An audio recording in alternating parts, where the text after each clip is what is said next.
એક બોલે વખઈ ગયેલો બોયડો ખુલી જાય અને ખુલી ગયેલો બોયડો ફેરથી વખઈ જાય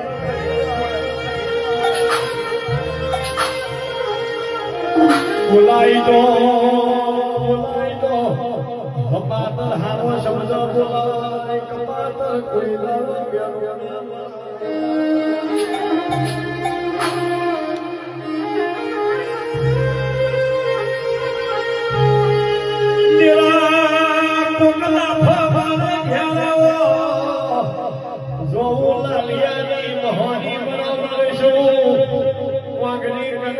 પાછું ના થતું